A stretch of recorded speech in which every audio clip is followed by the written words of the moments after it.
So my weed dealer told me that he's voting for Trump on the 5th, which I'm ashamed to say surprised me. I don't like making assumptions about people's politics based on their appearance, behavior, demographic, etc., but sometimes it's hard not to. I mean, Dylan wears eyeliner, he sings along to early 2000s emo in public, and he has a crush on this super progressive girl, Tatum, who is majoring in theater studies over at Emory. And I keep hearing this thing about Trump appealing to alienated men who are struggling to navigate the shifting cultural landscape. So I had to ask how things are going with Tatum. And sure enough, he said that she ghosted him shortly after he sent her a dick pic. I told him I was sorry to hear that and asked as diplomatically as I could if it was unsolicited, and he said no, she asked for it explicitly. I did my best to console him, told him I've been there, and that contrary to popular belief, women can be very discriminatory in that department. She probably saw something she didn't like about the size, shape, and or pigment. Could be anything really.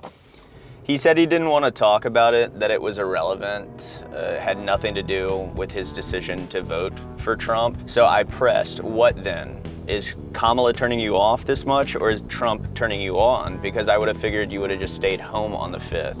He doesn't strike me as a civic-minded person, and that's one of the main reasons I don't find him exhausting to hang around. He tried telling me it was Trump's policies, that America depends on them, and I told him don't regurgitate whatever you heard The Undertaker say on TikTok. Also, nobody votes on policy anymore. It's all just social identity and projecting your own half-baked values onto figureheads. Also, RE policy, the stakes are much lower for Trump voters in this election than they were for the last one. Kamala is borrowing heavily from Trump's first-term agenda to account for what The Economist is calling the Trumpification of American policy. So I pressed, what is it, Dylan? Because if I can zero in on Trump's appeal to you, maybe I can understand what I need to do to get more people to subscribe to my YouTube channel blindly. Nothing. I told him it can't be taxes because Kamala plans to keep most of the cuts that Trump signed in 2017. She's just raising rates for people who make over $400,000. Also, Dylan doesn't pay taxes. Okay, you understand? No, that'd be it. Thank you.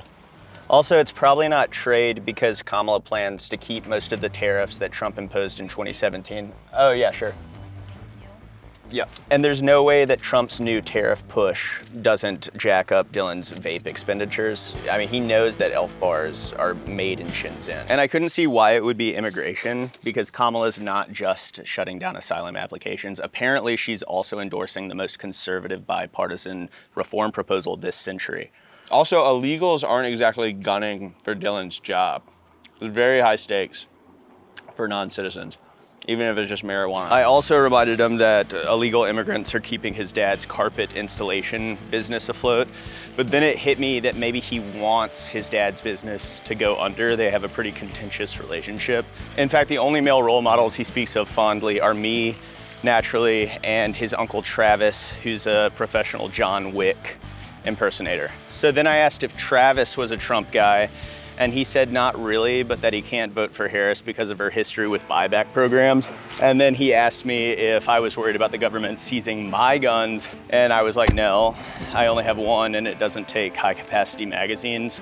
Plus there's no reason for them to know I have it. I found it in a $20 a night hotel room in Vegas with a note that said up for grabs. And it's not like I'm out here waving it around.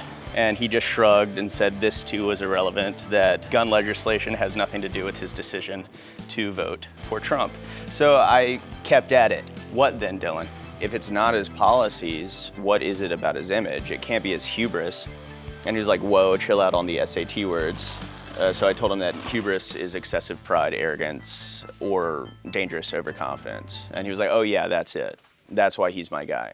He told me in so many words that it's inspiring to see a man so blatantly defy the establishment, facts, and rigid codes of common decency in pursuit of influence and staying out of jail.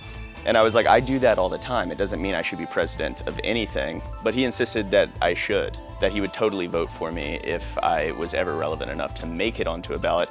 And needless to say, I was flattered, but part of me was concerned that he was developing an unhealthy case of CWS, that is celebrity worship syndrome. He should not be putting people on a pedestal.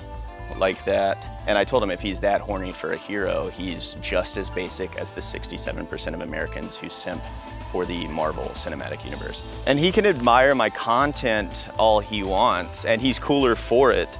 But I'm a self-absorbed meta F-list vlogger whose entire brand is to promote said brand. He shouldn't be admiring me as a person, if that makes sense. And Trump is just a populist, or as an academic like Barry King might put it, a walking empty signifier positioning himself as a universal, subsuming a jumble of unrelated political interests into a chain of equivalence to appeal to varying factions that are agitated for whatever reason. I told Dylan it's a parasocial relationship, that Trump doesn't care about him or his problems. And that's not to say any politician cares about him or his chances with Tatum, except in the way it relates to how he votes. And this isn't some diatribe against Trump's fakery. I'm sure the man is following his bliss. And to his credit, I do think he's pretty authentic about being inauthentic. The thing is, phoniness has been baked into the political process from the beginning. And if you're anything like me, you think authenticity itself is a hoax. If people claim they have it, it's just to boost their status, sell their product, service, et cetera, et cetera. So Trump's refusal to try that hard, pretending he's authentic, having made well over 30,000 false or misleading claims over the course of his first term, is refreshing in a way, but only in the way a minimalist cartoon is. His mask is just too conspicuous for my taste, like something you'd find in the seasonal aisle at CVS. And yeah, you'd have to ask a political sociologist or something like that, but I think his commitment to cartoonishness is what makes him seem less threatening. And the liberal media helped with that too. If you cover everything like there's no tomorrow, what happens when there is a tomorrow? Anyway, I think I was getting a little too preachy for him, so I decided to reel it in. I told him that there are far more shades of gray than E.L. James would have us believe, but that we're in the fourth age of political communication. America has embraced anti-intellectualism, and Trump is just really good at competing for attention with highly accessible hooks. I mean, literally anyone could hold a conversation with a guy and immediately grasp his core ideas, which are that he is strong and that he is good for you. And I don't know that either of those is true. And I can't tell whether he's a smart guy playing dumb or a useful idiot to whoever is pulling the strings. It's probably a mixture of both. As Saul Bellow put it, a great deal of intelligence can be invested in ignorance if the need for illusion is deep. Basically, I summed it up for Dylan by saying it is childish to be for anyone. Like, what do you think this is, Camelot? This is America 2024. If you still have intellectual integrity and you plan on voting, grow up and vote against someone. There is no for. Making somebody your guy isn't just lazy, it's a liability. It makes you more susceptible to cognitive dissonance, and it sets you up for failure. I mean, I bragged about being James Franco's Eskimo brother for years, and look where that got me. There are a lot of people out there who think I'm a sleazebag, and maybe I am, I don't know. I'm not presumptuous enough to call myself a good person.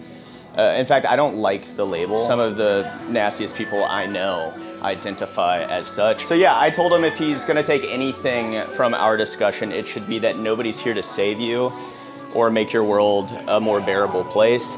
You gotta be your own guy. Wait, yo, you want the 8th or not? Oh yeah.